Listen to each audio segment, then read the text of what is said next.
Stowe is what art historians often call a palimpsest. It's layer upon layer of art history, one on top of the other. If you look carefully enough, you can get down to the very origins of garden history. It's one of the only truly original art forms that come out of England, and Stowe pretty much invented the landscape garden. The greatest art is not just an aesthetic experience. It's not just about appreciating beauty. There's often a moral tale to be told. So follow me and I'll tell you about the story of Stowe.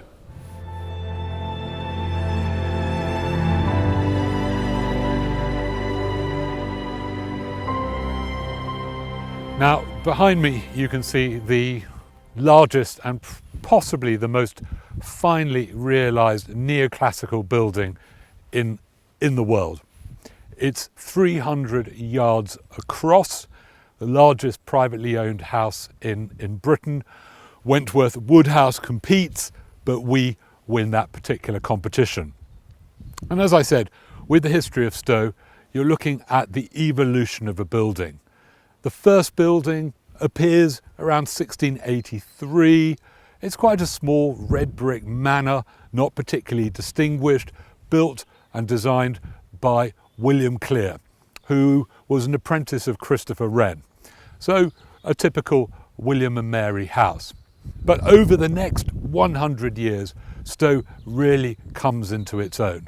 And what you can see behind me is a hybrid of the work of the great Scottish Enlightenment figure, Robert Adam, whose designs for Stowe were quite tricky, quite complicated, and they were finessed by someone called Thomas Pitt, Lord Camelford. And he was an aristocratic architect who worked on Robert Adam's classical designs, which had 3-4 different classical orders, and he simplifies it. So what we have today is this extraordinary building which has got 24 Corinthian columns and 48 Ionic columns, and is this wonderful symphony of architecture and sculpture in the most beautiful landscape setting in England.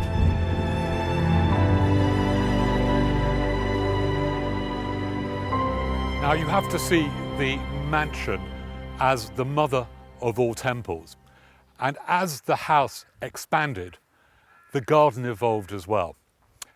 Where I'm standing, which is actually on the cricket square, so probably wouldn't be allowed if it wasn't for the lockdown, this was an avenue of poplar trees. The original landscape garden, designed by Charles Bridgman, was incredibly formal. It was laid out in the French style.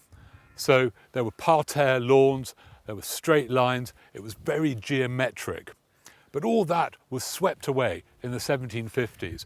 Earl Temple, developing Capability Brown's vision for Stowe, decided to get rid of these, the French style of gardening, and introduce something that was quintessentially British.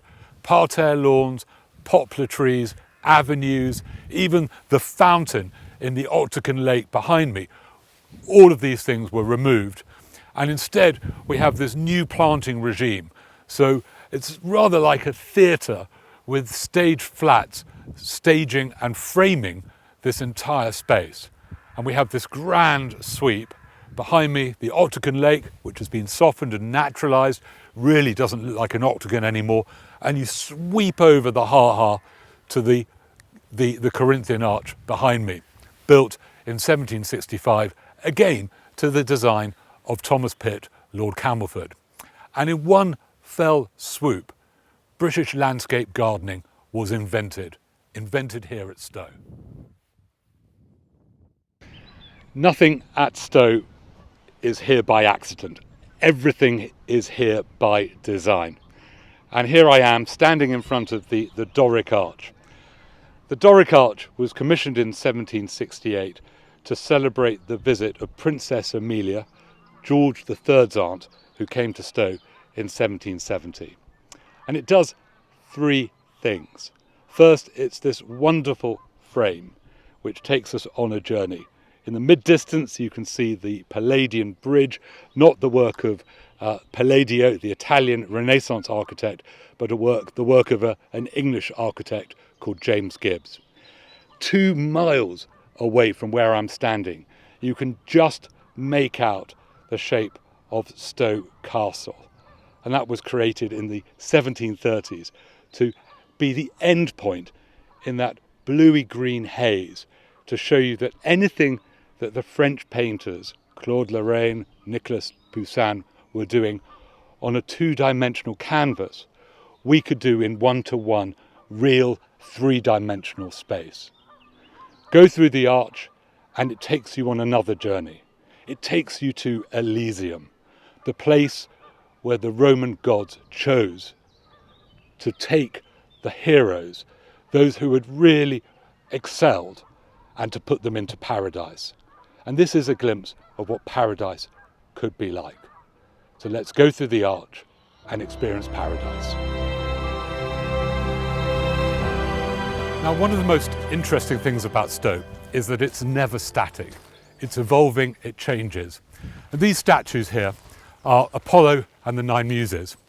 And after 1756, when they cleared the south front of all those parterre hedges and the lawns and the statues were rearranged. And these statues came in 1756, and it's incredibly exciting to welcome back to Stowe, and we really look forward to hearing the music of the Muses.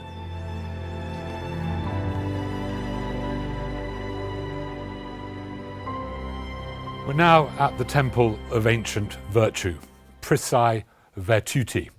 And this building is modelled on another building. You can see it in a place called Tivoli, just outside Rome, the Temple of Vesta.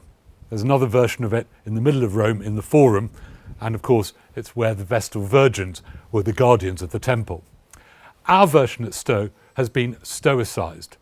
It's not Corinthian, it's got these really quite dainty Ionic scrolls, but you can see its importance. It's on a really raised platform. I'm surrounded by laurel bushes. We know that this is one of the key buildings of Stowe, and it's one of the masterpieces of the architect William Kent, who was employed at Stowe in the 1730s. Let's go inside and see what he tells us. Welcome to the inside of the Temple of Ancient Virtue. This is one of the most important buildings at Stowe because it takes us back to 5th century BC Athens, the cradle of our civilization. And there are 4 people here who are really important to help us understand what the Enlightenment was all about, because it was about going backwards into ancient Greece, then Rome, and moving forwards to the 18th century and the world beyond. First, the greatest philosopher of the ancient world, Socrates, with his cup of hemlock. Next, we have Lycurgus, a lawgiver, carrying a scroll of law. The next person up is Epaminondas, characterized by his sword, a warrior who gave liberty to Thebes. And the final figure is the most important poet in the history of Western civilization, none other than Homer, poetarum primus, idem et maximus, a poet above all poets, a person of supreme creativity.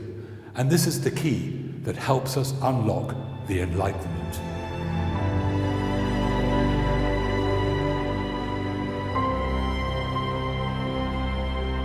Now, at this point in our journey, we have a choice.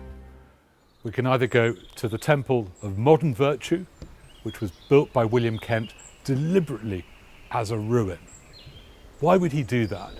Well, the idea was that in 18th century politics, particularly when Sir Robert Walpole was Prime Minister, there was no modern virtue. It was already a ruin. This was the man who had led Britain into the South Sea bubble, who sold political offices for money and built himself a great stately home in Norfolk. By contrast, Viscount Cobham and his patriot cubs, they were supposed to represent morality and everything that was good in the 18th century. So we have this contrast of good and evil.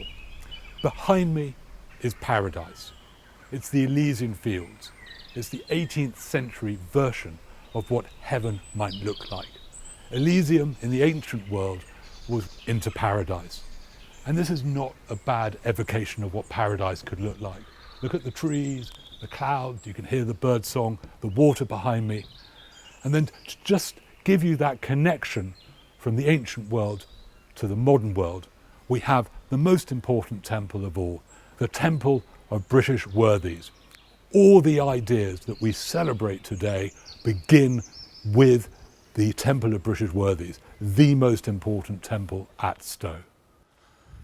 So welcome to the Temple of British Worthies, where our journey finishes. Here, the ideas from the classical world, from the temple of ancient virtue, are cascading down to be captured in this horseshoe-shaped exedra, a garden building that was built for Stowe to embody the pantheon of British greats, those who were thought in the 18th century to really, really matter, going back to Alfred the Great, through a journey into the Middle Ages, Edward the Black Prince, into the 16th century with Elizabeth I and Walter Raleigh and Sir Francis Drake. And then onto the other side, we've got the thinkers, the scientists, the dramatists, the architects, Inigo Jones, John Milton, William Shakespeare, John Locke, and probably my favourite inscription in this temple, Isaac Newton, whom the God of nature made to comprehend his work. In other words, the 18th century, the age of reason, sees the beginning of the modern world. Thank you for listening.